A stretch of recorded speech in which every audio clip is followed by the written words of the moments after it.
Estava falando para o rapaz que veio me entregar o microfone. Nervoso. Na realidade, irmãos, nesses 28 anos de ministério, toda vez que eu subo ao púlpito, eu tremo pra caramba. Mas é bom, né? É bom a gente tremer, porque é sinal que a nossa dependência continua sendo do Pai. Bom, irmãos, antes de mais nada, porque já vai ser a segunda fase do culto, a primeira fase do culto foi uma bênção, irmão. Gostei demais. Gente se entregando a Jesus sempre é bom, né, grandão? Opa, lasqueira. Mas aí o que acontece? Mas agora eu já estou até me despedindo dos irmãos. Depois desse culto eu vou para Coqueiral, de Aracruz, e amanhã de manhã cedinho eu volto para o Rio de Janeiro. Né? Eu cheguei aqui e já bati o cartão, sabe, irmão? Porque minha esposa não está comigo hoje. Ela está lá em Coqueiral, com minha filha fazendo 20 anos casado, então ela pediu para sair um pouquinho. Tem direito, né? Passear um pouquinho com o esposo. E minha esposa ficou tomando conta lá dos netos. Eu vou contigo. Eu falei, eles vão criar terror lá, menino. Vem lá, porque não tem ninguém que tomar conta, não. Você não vai dar conta, não. Mas eu já cheguei aqui e lá em cima eu já dei uma ligadinha, né? Para minha Denise, para dizer que está tudo bem e que Deus atuou sobremaneira no primeiro culto e eu creio que o Senhor atuará no segundo culto. Bom, irmãos, o que me trouxe aqui? Talvez vocês estejam falando, mas é óbvio, você está aí no púlpito, mas ora bola, mas o que me trouxe aqui? Está bem, eu estou no púlpito, mas eu tenho que falar alguma coisa. Mas, irmãos, o que bateu muito em minha mente, disse eu já no primeiro culto e replico agora, ou estou reproduzindo para vocês, sobre uma questão de vista e visão, antes de entrarmos propriamente dito no texto sagrado, para que nós entendamos o texto e deixe Deus falar com cada um de nós. Ao sair do Rio de Janeiro, na quarta-feira, pertinho de minha casa, sabe? Eu tinha que pegar a linha amarela, sair do recreio, e em seguida para pegar a linha amarela. Rapaz, eu parei 4 vezes. E eu falando para Denise, minha esposa, falei, Denise, eu não quero dirigir à noite. Eu quero chegar lá enxergando tudo direitinho. Não precisa dizer, né, irmão? Cheguei ali em Vitória, quer dizer, aqui, Vitória. Cheguei 20h15, porque meu genro ligou para mim, eu tive que reprogramar tudo para ir no Shopping Vitória para jantar com eles. Mas por que eu estou falando isso? Porque eu passei por 4 momentos de vista. O que é isso, irmãos? É aquilo que você está passando. Se você passa uma alegria, é vista. Se passa uma tristeza, também é vista. Mas o caso, irmãos, que nós que temos a Jesus, precisamos entender que nós não vivemos de vista e nós vivemos de visão. Essa que é a grande realidade. Nós estamos em um momento muito especial, queiram até me desculpar e falar, a nossa igreja, né? Nós estamos num momento muito especial. Qual é o tema mesmo do ano, meus irmãos, que eu esqueci? Vocês não almoçaram. Eu estou sendo muito sincero, irmão. Depois de 3 dias em casa, sexta, sábado e hoje, não comeram nada. Vamos lá, qual é o tema da nossa? Paixão por gente. Isso mesmo, o churrasco funcionou. Irmão, paixão por gente. Se o tema é paixão por gente, é necessário que nós transmitamos alguma coisa que Deus coloca em nosso coração para que nós atuemos nessa questão de paixão por gente, porque senão é simplesmente o quê? Uma fala, uma frase, um jargão, concorda comigo? Então, paixão por gente, por quê? Eu vou dizer para você em breves palavras, porque o Evangelho está contido no seu coração. Você tem paixão por gente porque algo maior está contido no seu coração. Mas o texto que nós vamos ler aqui, irmãos, e nós vamos meditar, é para que nós entendamos, irmãos, que o Evangelho de Cristo nunca será parado ou paralisado por alguém. Ele sempre há de ser pregado, ministrado, ele sempre será ouvido, nem sempre será aceito, mas nós precisamos, irmãos, dar continuidade àquilo que o Senhor colocou no coração de cada um de vocês que tem a Cristo Jesus. E uma primeira característica que nós temos que dizer aqui é que Jesus não é só Salvador, irmãos. Precisamos ter esse entendimento. Quando nós perguntamos a alguém, quem é Jesus para você? É meu Salvador. Não, Jesus é o seu Senhor e Salvador. Por Ele ser o Senhor e Salvador de sua vida, é que você tem uma vida transformada. É que você tem uma vida e vive em novidade de vida. Porque Ele é o Senhor e Salvador. Aquele que tem o senhorio é aquele que dá o direcionamento. Por exemplo, você bebeu água que eu notei. Se você para de beber água por muito tempo, o que acontece? Vamos traduzir na linguagem mineirês, babau. Você vai sumir desse lugar. Quando Deus, Jesus, o Filho de Deus, Ele passa a ter o senhorio em nossas vidas, passa a ter o senhorio em todas as nossas diretrizes de vida, pensamentos, organização, o que quer dizer isso? Que Ele vai estar atuando em nós o tempo todo. Abra sua Bíblia aí, irmãos, por favor, lá em Atos, capítulo de número 28. Eu não vou fazer a mesma pergunta que eu fiz antes, não, mas a língua está coçando. O que você acha, carioca? O que eu falo? Falo ou não falo? Falo. Quantos têm a Bíblia em papel? Levanta aí, irmão. Ô, lasqueira. Bíblia em papel é bom demais, cara. Não é ou não é, grandão? Bíblia no papel é bom demais, cara. Não estou de brincadeira, não. Quando eu era pequeno, eu andava com a Bíblia maior do que eu. Acho que é por isso que eu não cresci tanto, fiquei com 1,75 m. Mas, rapaz, olha que coisa bonita. Sabe o que eu aprendi ontem? Essa daqui é a King James. Ela é fininha, né? Porque King James gostava... Isso é verdade, tá, irmão? Estou inventando, não. King James gostava das letras pequenas. Tu vê que a letra é pequenininha, da King James. Mas, ó, Bíblia com papel é bom, tá, irmão? Não estou querendo dizer que você não possa ler aí no seu celular. Eu também leio no meu celular, irmão, sabe? Quando é o culto de quarta-feira, eu saio correndo do gabinete, porque eu fico atendendo direto, saio correndo do gabinete e vou para dentro da igreja. Quando eu vou para dentro da igreja, eu falo, esqueci, porque lá no gabinete tem um monte de Bíblia lá, né? Aí eu saio correndo e agora eu não vou voltar, senão o 01... Então, o que acontece? É brincadeira, tá, irmão? Se você não tem Bíblia com papel, compre. Ou, quer dizer, desculpa. Né? Mas é bom Bíblia com papel. Vamos lá, irmãos. Atos, capítulo de número 28, versos de 11 até 31. Que texto longo, pastor? Não tem problema não, irmão. Você vai compreender tudo direitinho. Passados 3 meses, partimos em um navio de Alexandria que invernava na ilha, o qual tinha como marca a imagem dos deuses gêmeos, Castor e Pólux. E chegando ao porto de Siracusa, permanecemos ali por 3 dias. De lá, costeando, chegamos a Régio. No dia seguinte, soprando o vento sul, prosseguimos e conseguimos chegar a Puteoli ou Puteoli no 2º dia. Ali encontramos alguns irmãos e fomos convidados a ficar com eles 7 dias. Depois disso, partimos para Roma. Os irmãos daquela região haviam recebido notícias de que estávamos para chegar e vieram até a praça de Ápio e as 3 vendas para nos encontrar. Assim que os viu, Paulo deu graças a Deus e sentiu no seu interior grande encorajamento. Quando chegamos a Roma, Paulo recebeu permissão para morar por conta própria, porém, sob a vigilância e guarda de um soldado. Depois de 3 dias, Paulo convocou os principais dentre os líderes judeus e, reunindo-se com eles, declarou-lhes: caros irmãos, muito embora eu nada tenha feito contra o nosso povo, nem tampouco contra as tradições e costumes de nossos pais, fui preso em Jerusalém e entregue aos líderes romanos. Eles, depois de me interrogaram, decidiram me libertar, porquanto eu não era culpado de crime algum que merecesse a pena de morte. Entretanto, havendo os líderes judeus levantado protesto, fui obrigado a apelar para César, certamente não por ter qualquer acusação contra a minha própria nação.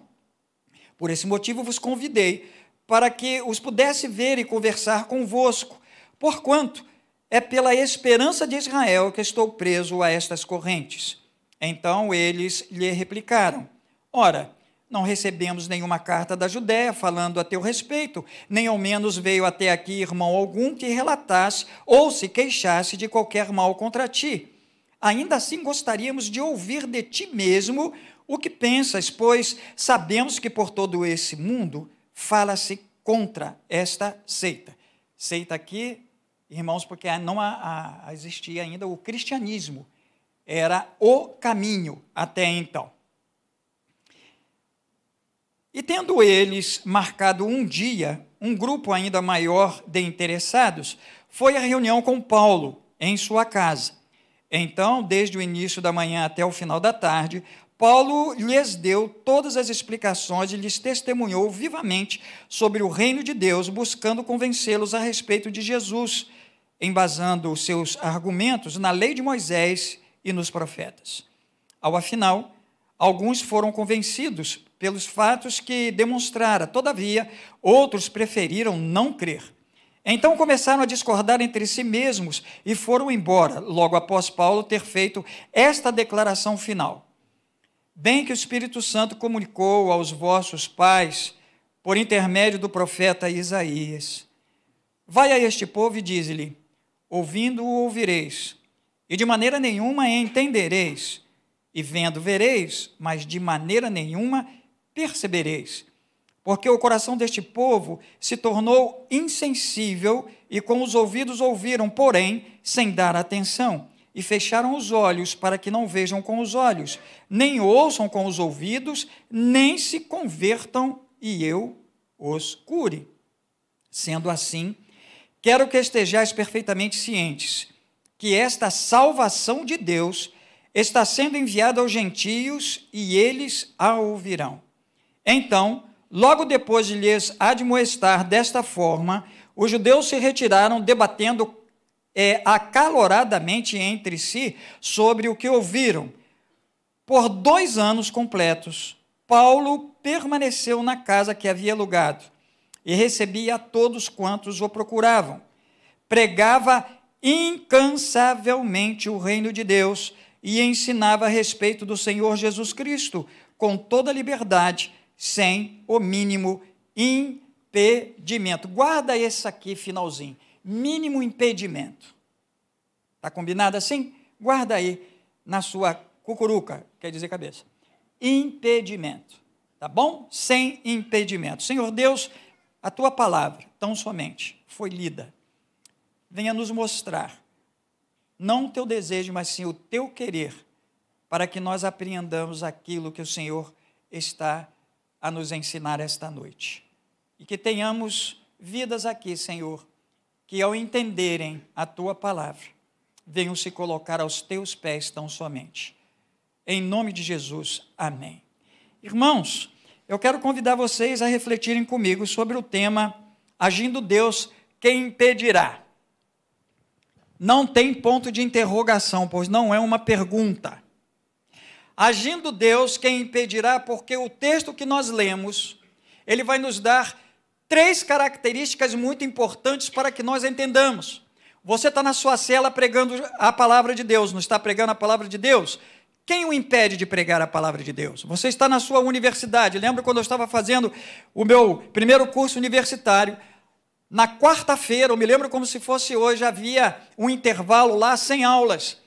E eu me reuni junto com os outros colegas de outras denominações, eu batista, outros era presbiteriano, outro da Assembleia de Deus. Nos reunimos, fomos à direção da universidade e pedimos que a sala, demos o número da sala, que eles pudessem nos ceder aquela sala durante o período de 1 hora apenas. Irmãos, quando nós começamos a entrar na sala, éramos 4 pessoas. 4 pessoas num mundaréu de cadeiras vazias. Só que as salas da universidade haviam janelas para o interior, voltado ao corredor. Todo mundo que passava e olhava para o corredor, tinham 4 carinhas lá, lendo a palavra de Deus e orando. Primeiro dia, 4. Segundo dia, 4. Terceiro dia, 4. O que você acha que aconteceu, irmão?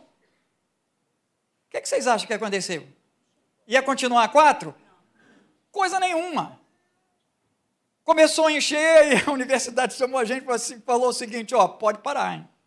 Pode parar agora aí, porque já está complicado. O pessoal está saindo das aulas para assistir o culto de vocês lá. Aí eu falei, rapaz, como é que é esse negócio? Mas ninguém vai impedir. Eu tenho que entender que a sala é da universidade. Então fomos nos reunir em outro lugar. Porque agindo Deus, quem impedirá, meu amado irmão, no primeiro momento, que a voz profética seja anunciada? Você já parou para pensar nisso? Agindo Deus, quem impedirá que a voz profética seja anunciada?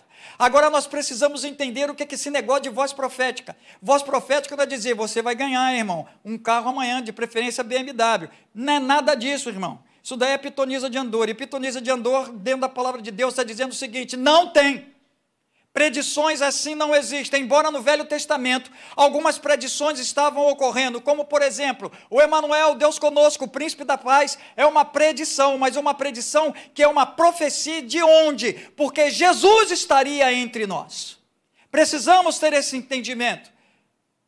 O que eu estou a dizer aqui, irmãos, não é que você vai ficar inventando historinhas. Se Deus coloca no seu coração para você falar alguma coisa ao rapaz que te trouxe, eu acredito, pois. E se Deus coloca no seu coração, olha, Deus está falando comigo, que você será pai de multidões. E você vai proferir para aquela pessoa. Por quê? Porque é uma pessoa submissa à vontade de Deus. É uma pessoa que anda de joelhos, é uma pessoa que lê a palavra de Deus, é uma pessoa que está submissa à vontade de Deus, é uma pessoa que ouve a palavra de Deus, e sendo assim, ela coloca a sua vida no altar, e colocando a vida no altar, as coisas acontecem. Por quê? Porque a voz profética não pode ser parada, porque Deus está agindo. Quando você está na sua célula e você está falando as verdades de Deus, o que você está fazendo com aquela pessoa que está do seu lado? É uma voz profética. Quando você abre a Bíblia, quando você lê o que está na palavra de Deus, quando você fala o que está na palavra de Deus, quando você ora e impondo as mãos sobre uma pessoa, o que você está fazendo? Voz profética de cura e de milagres para aquela pessoa. Nós precisamos assim entender. O texto sagrado aqui no versículo 22 nos dá uma grande deixa. E ele fala o seguinte, todavia, queremos ouvir... Estou falando alto demais, irmãos? Então, muito obrigado. Todavia, queremos ouvir de sua parte o que você pensa, pois sabemos que por todo lugar há gente falando contra esta seita. Vamos entender o texto. Quando você tiver tempo, eu falei no outro culto, vá para a sua casa, meu amado irmão, você tem segunda, terça, quarta, quinta, sexta, sábado, não, tem um monte de programação na igreja, não tem?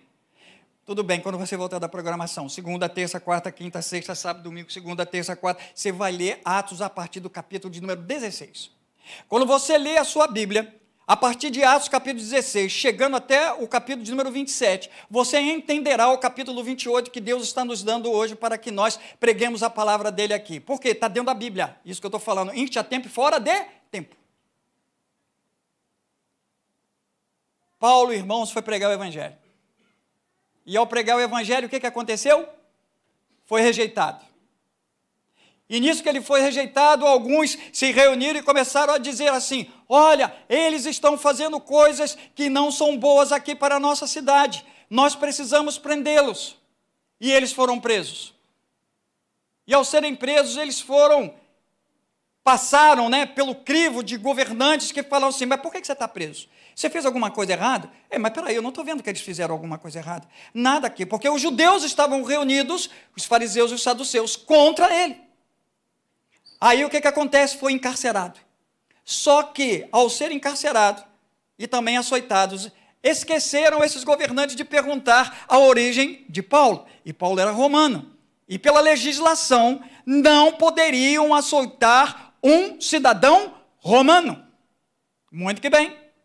Quando souberam que Paulo era um cidadão romano, falaram, libera logo, liberta esse daí. O que Paulo faz? Neca de pitibiriba, desculpa o termo que eu estou dizendo, não vou sair daqui, da mesma maneira que me levaram à praça, da mesma maneira que rasgaram as minhas vestes, da mesma maneira que eu fui açoitado na praça, agora eles têm que vir aqui falar diretamente, vocês estão liberados. Eles tremeram, porque eles falaram, rapaz, eles são cidadãos romanos como nós não podemos fazer isso. Foram até lá e ele foi liberto. Mas a história ficou esquisita, porque Paulo, ele não poderia receber sobre si alguma coisa que era uma injúria.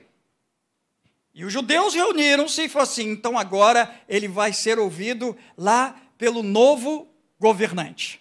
E ele sai. Eu não estou dando os nomes dos governantes só para a gente entender a história. E ele sai. O final dessa história é que ele chegaria a Roma. E lá em Roma, eles dariam o seu depoimento. Só que, ao longo dessa jornada, muita coisa acontece. E nisso que muita coisa acontece, uma que eu ressalto aqui, é que o navio onde ele estava naufraga. Primeira experiência, Paulo já havia dito, não devemos sair agora nesse navio. O que aconteceu com o comandante? Eu vou. E o que acontece? Naufrágio. Mas enquanto estava acontecendo o naufrágio, o que Paulo diz? Ô, rapaziada, não vai acontecer nada com a gente, não. Ninguém morre, mas nós vamos perder o barco. O barco naufraga, todos chegam à praia. Imagina um frio, irmão, muito frio, muito frio. Mas quando eles chegam ali, Deus começa a já agir de uma maneira diferente. Ele é bem recebido. Eu não vou falar nem da serpente, né? A víbora que crava na mão de Paulo. Não quero falar sobre isso. Eu quero falar sobre o seguinte, irmãos. Quando ele chega ali, ele é bem recebido. Ele é aquecido. A alimentação é dada. Deus já começa a fazer coisas extraordinárias. Por isso que o tema da mensagem de hoje é: agindo Deus, quem impedirá? Que a voz profética, que é a voz de Paulo, que estaria pregando o evangelho, pregando sobre ressurreição, pregando sobre vida, pregando sobre paz, pregando sobre o amor, pregando sobre vitalidade espiritual, fosse calada. Chegaram em Malta. Malta, uma ilha. E quando fazem essa pergunta já em Roma para ele está cheio de experiências, não é verdade? Paulo já estava cheio de experiências. Só que eles falam assim: ouvir de sua parte o que você pensa. Meu amado irmão, quando se tem Jesus no nosso coração, nós não falamos o que pensamos. Quando nós temos a paz do Senhor em nosso coração, nós não falamos ou repetimos simplesmente aquilo que nós fabricamos em nossa mente. Algo vem sobre nós. Por exemplo, nós não acabamos de ler a palavra de Deus? Eu pensei na palavra de Deus ou eu li a palavra de Deus? Então, a palavra de Deus foi inserida ao meu contexto, que é chamada cérebro. Ele veio aqui na minha mente e desceu para o meu coração essa verdade. Agora tem um detalhe, meu amado irmão. Nós só podemos falar de alguma coisa quando nós estamos cheios. A palavra de Deus não tem claros, vazios.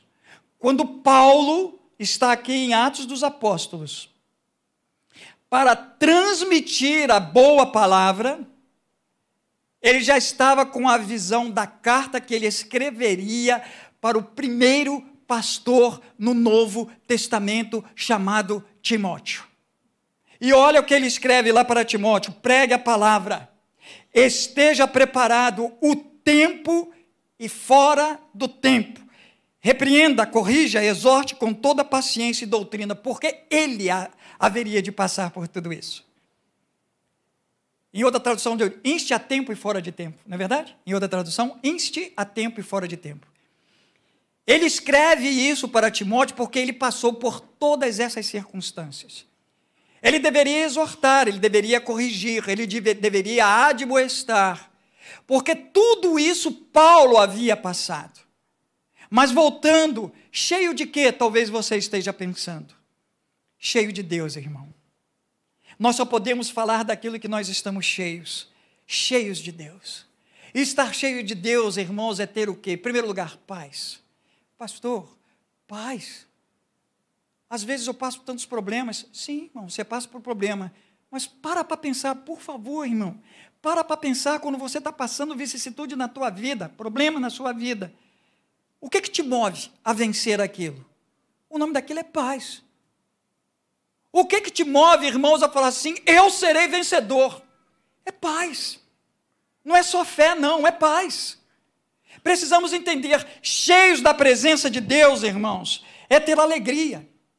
A você que tem a Jesus como eu, qual é a alegria maior que te move, que te comove para estar num domingo à noite, em um templo, para adorar, louvar, bendizer e exaltar o nome do Senhor? É a alegria da salvação e ter Jesus. É por ter você conhecido a verdade com letra maiúscula, porque no Novo Testamento Jesus também é conhecido como verdade com letra maiúscula. É a verdade que liberta. Meu amado irmão, cheio de Deus. Por quê? Cheio de Deus, irmãos, porque você está gozando de liberdade. Quantos irmãos estão em bares? Quantos meus irmãos estão adulterando, fornicando? Quantos irmãos estão usando drogas? Quantos irmãos estão dizendo que são livres, mas são cativos? Precisamos ter esse entendimento. A liberdade que Deus nos dá, irmãos, é poder ir e vir, levantar e assentar, caminhar e parar, falar, e nada nos impedir de dizer as verdades. Eu me lembro, irmãos, no início da minha vida profissional, e eu gostava muito de cantar. Aliás, eu tenho uma voz lindona. Brincadeira, irmão. Não, mas eu era primeiro tenor. Agora eu não sou nem décimo. Mas o que ocorre? Eu vivia cantando. E um colega meu só vivia no meu pé. Poxa vida, mas você canta esses negócios, é tão esquisito. Eu falei, estou nem te entendendo. Não estou nem entendendo. Mas eu me lembrei, aí um dia eu me situei, falei assim, já sei porque ele não gosta. Porque eu cantava num conjunto, e o conjunto, realmente, irmão, tinha uma música lá, que era mesmo que dizia assim, porque nasci, para que vou viver. É fúnebre esse negócio. E às vezes eu estava lá e eu, não, é porque nasci, para que vou viver. E depois ainda tinha outra, né?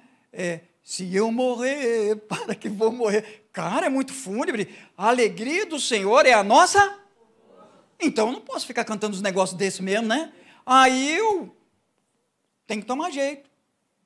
E um belo dia, eu peguei carona com esse indivíduo que não gostava de Deus, ele bate o carro, eu no banco traseiro, e quando ele bate o carro, a primeira coisa que ele faz, que ele não gostava que eu falasse em Deus, qual foi a primeira coisa que ele falou? Alguém pode me dizer? Não diz não, que eu vou dizer para você. Ele botou a mão na cabeça e falou assim, ai meu Deus, eu no banco de trás falei com ele, tira Deus dessa. Que isso? Tira Deus dessa. Você não gosta dos meus cânticos, não gosta que eu fale de Deus, bate o carro e lembra dele, Deus não está nesse negócio não, rapaz. Deus não é para ser usado, Deus é para ser vivido, Deus é para encher a nossa alma, o nosso corpo e o nosso espírito, Deus é para caminharmos junto com Ele, Deus é para ser honrado. Precisamos ter esse entendimento. Bom, irmãos, estar cheio de Deus é nos libertarmos dos cativeiros, das correntes do pecado, para que Ele nos conceda paz, confiança, fé, esperança, virtude. Virtude, irmão. Sabe aquele texto lá de Atos dos Apóstolos 1:8? Você gosta demais dele, né? Então use esse texto. Use esse texto, irmão.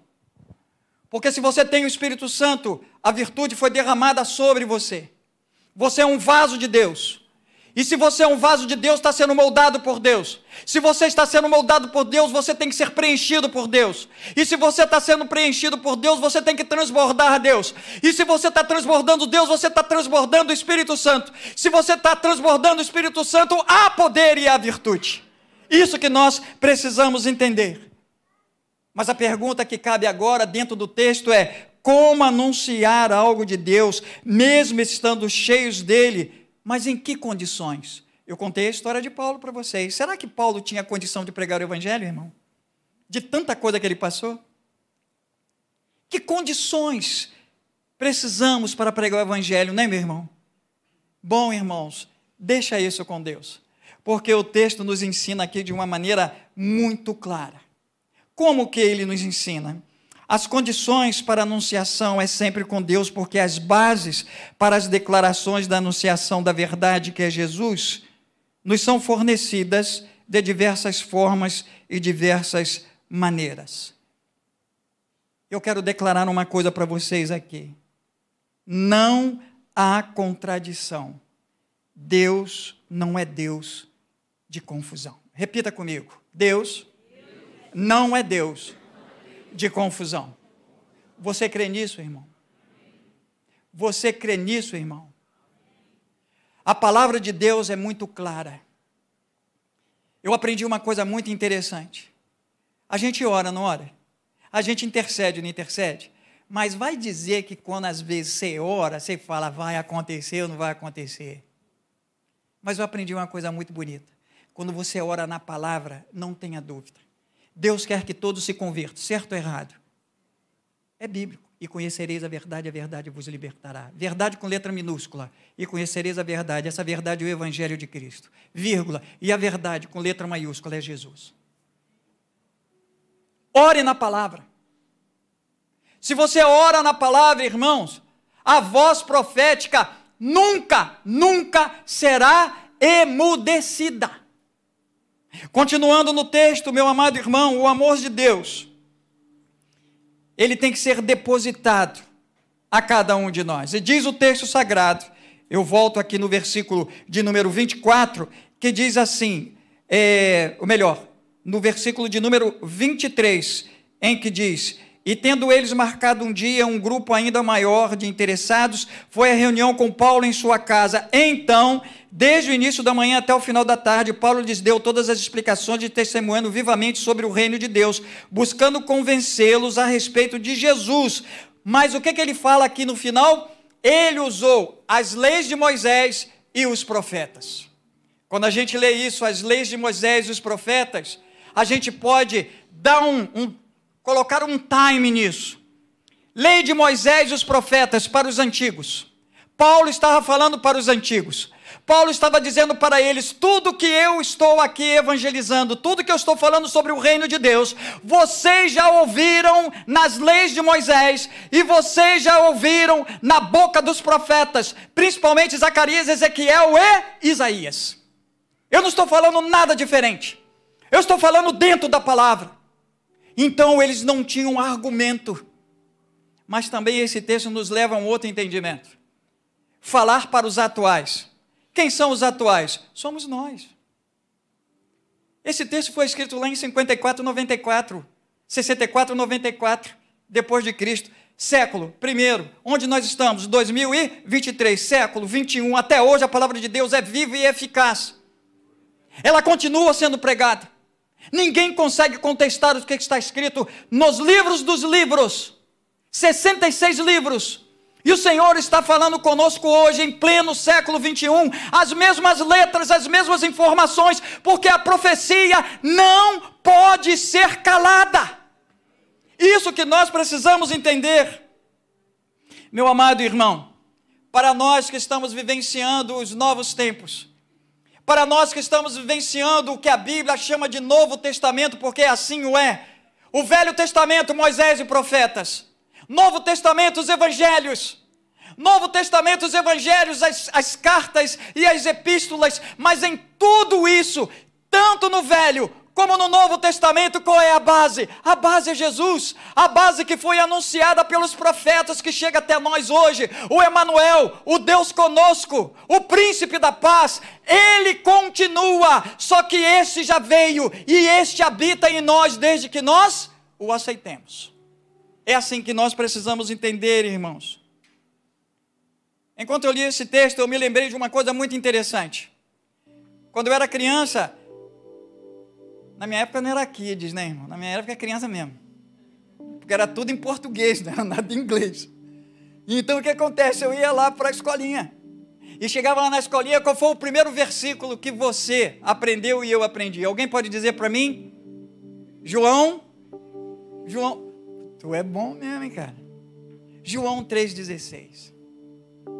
Enquanto eu estudava o texto para trazer para os irmãos e veio João 3,16 em minha mente, eu falei assim, mas vem cá. Por que esse primeiro texto a gente decora com tanta facilidade? Já notaram isso? Você decora esse texto com muita facilidade. Porque Deus amou o mundo de tal maneira que deu seu Filho unigênito para que todo aquele que nele crê não pereça, mas tenha vida eterna. Você decora. Rápido. Muito rápido. Eu falei, não, tem um negócio a mais aí, Deus. Declara para mim. Por favor, Senhor. E o que veio à minha mente foi o que eu escrevi aqui. Deus amando o mundo de tal maneira que deu seu único Filho Jesus a sofrer na cruz por nós. Só que a segunda parte que foi linda, pelo menos no meu coração. A gente tem que saber os motivos, né, irmão? A gente tem que saber os paraquês. Concorda comigo? Porque Deus amou o mundo de tal maneira. É porque, pastor? Sim. Porque Deus amou o mundo. Mas a resposta está no para quê. Porque Deus amou o mundo de tal maneira que deu o seu Filho único no gênero, unigênito, para o nosso resgate. Esse menino aqui, que para mim é menino, com cabelo branco, né? Ele vira e fala assim, cadê aquele garoto do cântico que estava ali? Eu falei, ele viu a mensagem, a primeira mensagem. Ele falou, a imagem conforme a semelhança. Então Deus mandou o seu Filho unigênito lá na cruz do Calvário para sofrer, padecer, morrer, mas ressuscitar, nos dando vida para o nosso resgate. Resgate da imagem conforme a semelhança de Deus. Você já parou a pensar que você é a imagem conforme a semelhança de Deus? Mas você é a imagem conforme a semelhança de Deus, porque houve um resgate. E esse resgate se chama Jesus. E esse resgate se deu por sangue. E esse resgate se deu, meu amado irmão, por sofrimento. E esse resgate se consumou no terceiro dia. No terceiro dia isso tudo foi consumado. Porque a pedra foi revolvida e a morte não reteve ou deteve o que ele faria e faz até hoje. Porque a voz profética não pode ser calada. Meu amado irmão, Paulo e todos que estavam no navio haviam passado por um naufrágio. No entanto, Deus faz algo extraordinário. O versículo 2 diz, os habitantes da ilha Malta mostraram extraordinária bondade para com eles. Não tema, irmão, quando você estiver anunciando o Evangelho. Há aqueles que nós chamamos os cascas de jaca. Já ouviram esse termo? Nunca ouviram esse termo? O que tem na casca de jaca? Não tem os negocinhos como se fossem espinhos, mas não são espinhos. São as pessoas ásperas. Você vai falar assim, Deus te ama. E ela vai falar assim, não estou nem um pouco interessado. Você vai falar para a pessoa, mas eu te amo também. E a pessoa vai falar, sai de mim. E você vai falar para ela assim, mas eu oro para que você tenha vida e vida em abundância e paz no seu coração e seja liberto. E aquela pessoa fala, já mudou o quadro. Sabe qual é o nome disso, irmão? É o Espírito Santo atuando. É o Espírito Santo transformando. É o Espírito Santo levando a pessoa ao entendimento que muitos não gostam de falar, arrependimento. Arrependo-me do que fiz. Arrependo-me do que sou. Mas eu quero ser nova vida. Nova pessoa. Eu quero ter novos horizontes. Eu quero ter uma visão que não é a visão comum. Qual é a visão que não é comum? É a visão horizontal. O que é horizontal? Além do horizonte. O que quer dizer isso? Fé. Visão horizontal é fé. Você vê, meu pai, Colatina já está cheia, né, irmão? Visão horizontal. É isso que nós precisamos entender. E o que o Paulo está nos dizendo aqui é isso. Extraordinária bondade. Porque uns não aceitam, mas Deus coloca outros que aceitarão pela extraordinária bondade. Quer ver um exemplo de uma extraordinária bondade? Quando você vai dar a sua célula, aparece um anfitrião. Sabe o que é um anfitrião? É aquele que exerce o que o texto está dizendo. Extraordinária bondade para abrir a sua casa e recebê-lo lá, para que você coloque a voz profética em funcionamento. Assim também, meus irmãos, Deus age em nossas famílias. Precisamos entender isso. Deus age em nossas famílias de uma extraordinária bondade. Já viu quando alguns casais chegam, principalmente eu atendo muitos casais, o casal chega e fala assim, pastor, não dá mais. pastor, o negócio ficou ruim demais. Esse negócio está certo. Eu falei, não dá mais até você chegar no gabinete. Quem mandou você me procurar? Eu falo isso. Falo mesmo, não estou de brincadeira não. Você não veio no gabinete? Não mandaram você vir no gabinete? Você não me encontrou aqui no gabinete? Sim. Então, meu irmão, já era. Quem mandou você me encontrar? Agora que tu me encontrou, esse não dá mais você continuar falando não dá mais você tratar a esposa mal, não dá mais a esposa tratar mal o esposo, não dá mais você tratar mal o seu filho, não dá mais o seu filho te tratar mais, porque agora, irmão, não dá mais essa linguagem, porque Deus tudo está transformando. E eu ainda digo mais, você está ruim no seu casamento, mas a extraordinária bondade de Deus faz o quê? Novidade. Aí eu mostro a parede lá do gabinete que eu ocupo. Está gostando da parede, irmão? Tô, pastor. Parede bonita, papel de parede bonito. Eu falei, cara, mas se eu tirar o papel de parede aqui, a ferragem está lá atrás, está toda enferrujada, cara. Que isso, pastor? Por que o senhor está falando? Porque eu não acredito em restauração. Eu acredito, sabe o quê? Recriação. Reestruturação. Quando nós aceitamos a Jesus, o Senhor Jesus nos reestrutura. Por isso que Paulo diz, as coisas velhas, sai fora. Porque tudo tem que ser feito novo. Ele recompõe, não, ele não restaura. A linguagem do meu gabinete, eu não sou dono de nada. A linguagem do gabinete, quando eu sou procurado lá, eu falo assim, irmão, não tem restauração aqui não. Se você veio com ideia de restauração, já era. Restauração, não. Aqui é reestruturação. É isso que Deus faz. Deus nos reconstrói. É por isso que na palavra de Deus, meu irmão, está dizendo lá em Gênesis que nós somos o quê? Eu vou te dar uma dica. A primeira letra é V, a segunda letra é A, e a terceira letra é S. Nós somos o quê na mão de Deus? Vaso. O que diz na palavra de Deus lá em Gênesis, irmãos? O que ele faz com o vaso? Ele restaura o vaso? Ele pisa no vaso, ele amassa o vaso, ele quebra o vaso, ele reconstrói o vaso, ele coloca novo. O que diz a palavra de Deus lá? Com os odres velhos e odres novos. Você consegue colocar vinho em odres velhos? Não, porque quando você coloca o vinho novo em odre velho, o que acontece com o odre velho? Pum, estoura. Ele coloca odres novos. Quando nós entendemos e nos arrependemos das coisas que nós fizemos diante de Deus, o Senhor nos reconstrói odres novos, vasos novos, na presença do Espírito Santo. Bom, meu amado irmão, eu só cito o texto de Paulo. Portanto, se alguém está em Cristo, este é uma nova criatura. Por quê, irmãos? Porque as coisas velhas, nessa tradução ele fala coisas antigas, é mais delicado, né? As coisas antigas já passaram.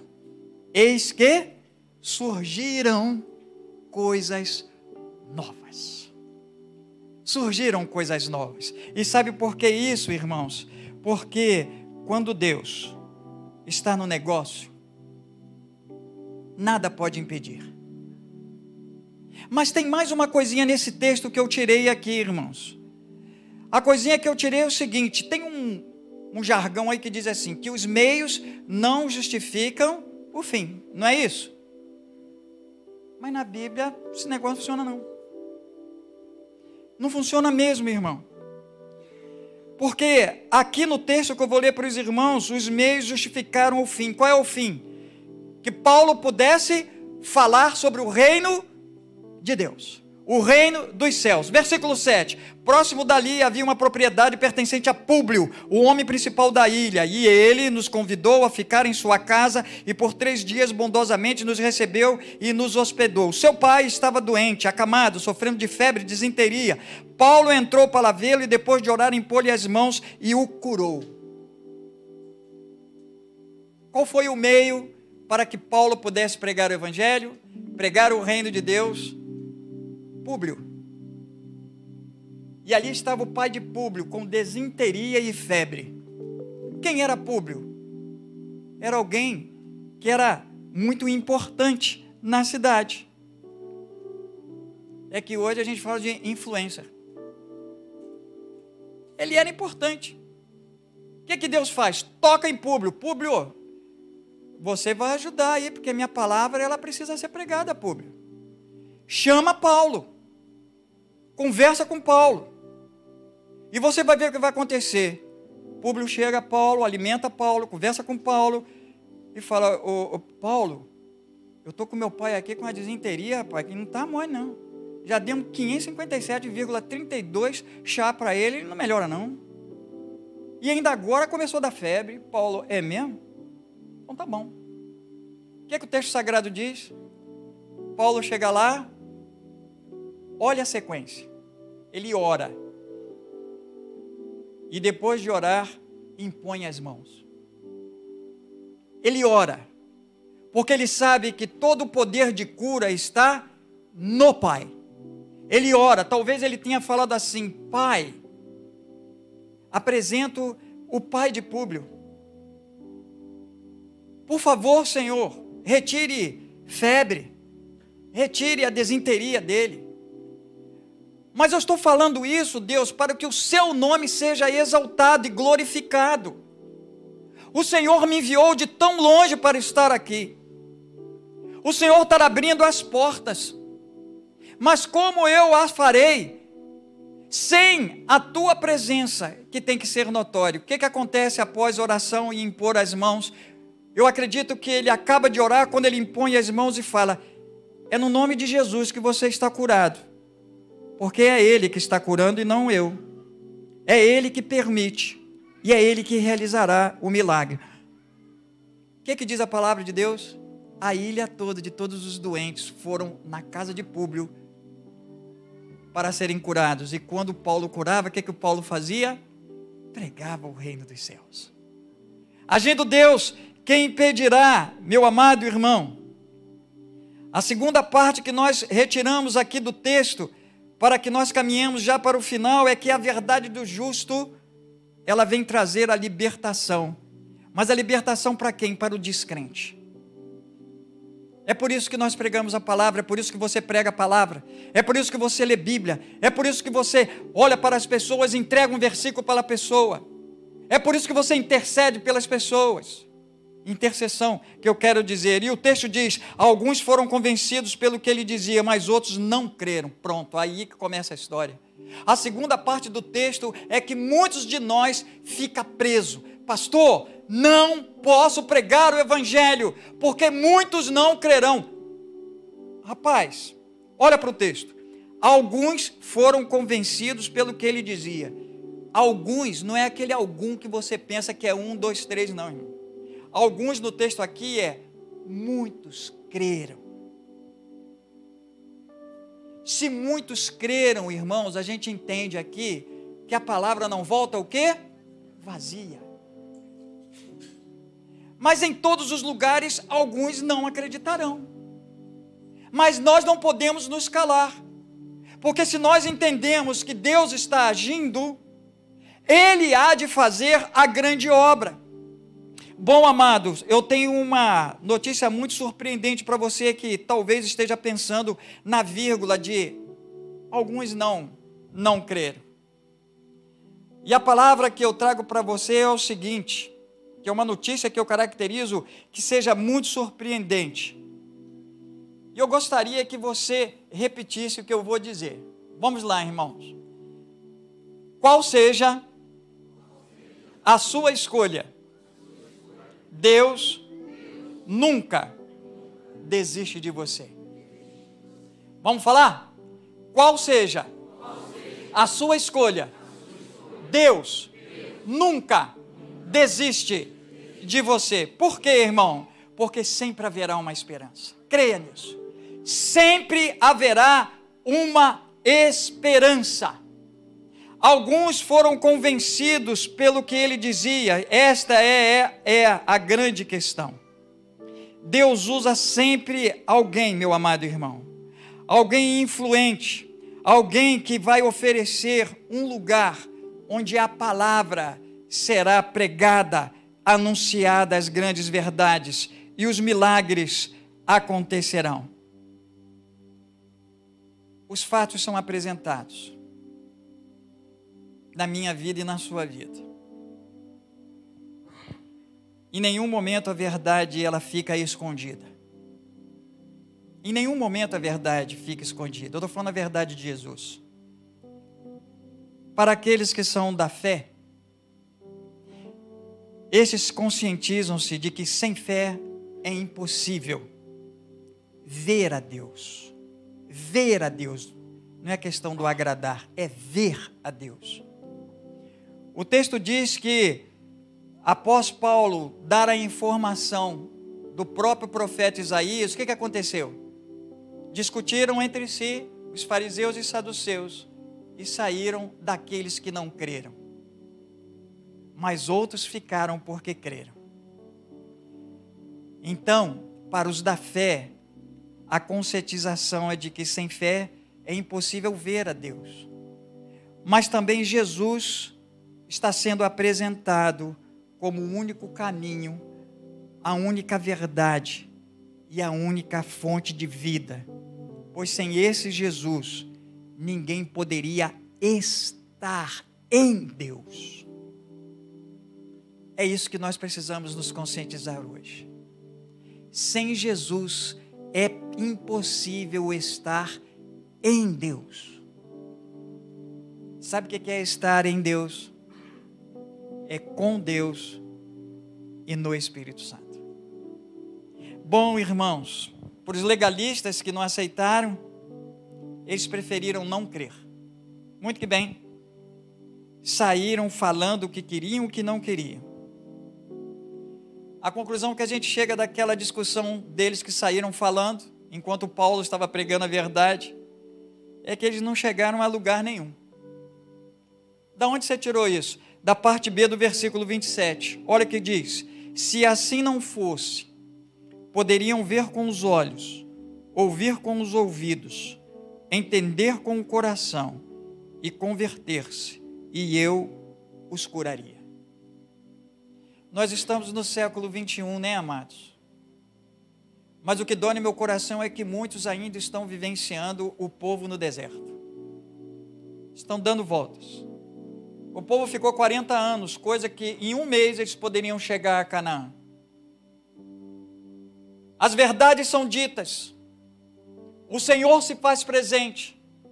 A palavra de Deus é pregada a tempo e a fora de tempo. Somos conclamados a nos arrependermos das coisas que nós fazemos ou que fizemos. Mas muitos continuam como o povo no deserto, rodando, e não entram na terra prometida porque não querem. Precisam talvez tomar uma burdoada na cabeça para acordar. Que sem Deus nada nós podemos realizar. Que sem Deus nada somos. Que sem Deus não podemos caminhar. Que sem Deus não podemos viver. Eu estou falando viver, irmãos. Pastor, eu estou vivinho aqui. Eu estou falando sobre vida. Eu não estou falando sobre ver, andar, enxergar e alimentar-se. Eu estou falando sobre vida. Vida. E vida em abundância. É ter paz no seu coração, mesmo quando as vicissitudes chegam. E finalmente, irmãos, agindo Deus, quem impedirá que a sede pelo Evangelho de Cristo seja saciada? O último versículo diz: pregava Paulo o reino de Deus e ensinava a respeito do Senhor Jesus Cristo abertamente e sem impedimento algum. Em outra tradução, pregava incansavelmente o reino de Deus. O texto diz que Paulo esteve durante 2 anos recebendo a todos na casa que ele alugou, que foi permitido. Só que o texto diz o seguinte: ele recebia a todos. Não importava, meu amado irmão, se era judeu ou gentil.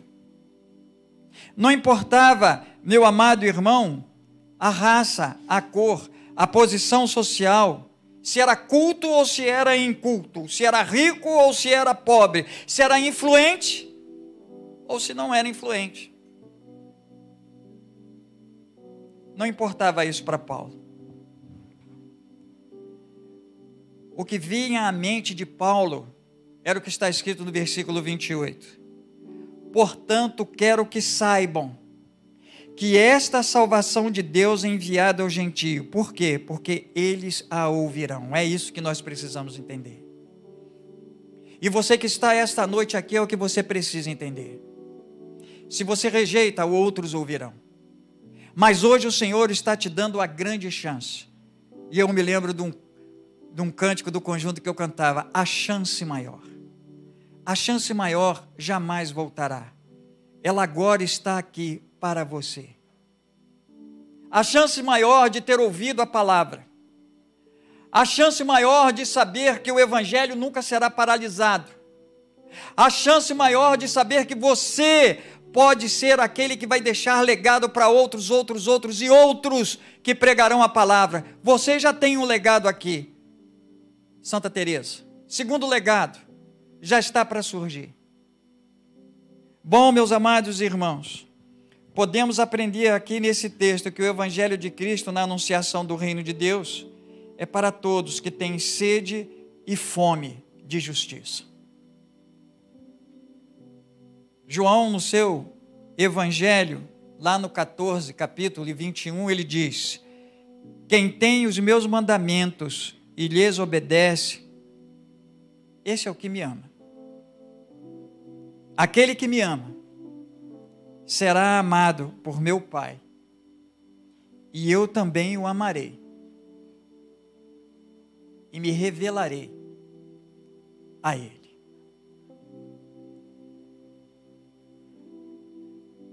Agindo Deus, quem impedirá?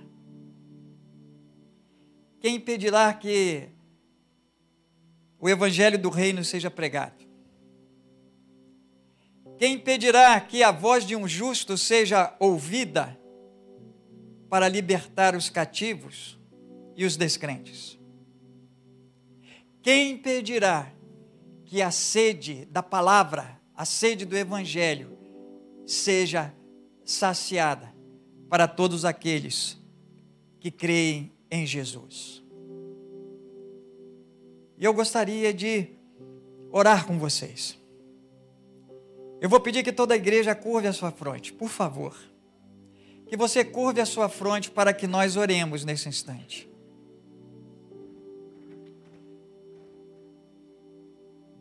O Senhor, Deus, está te convocando para algo maior.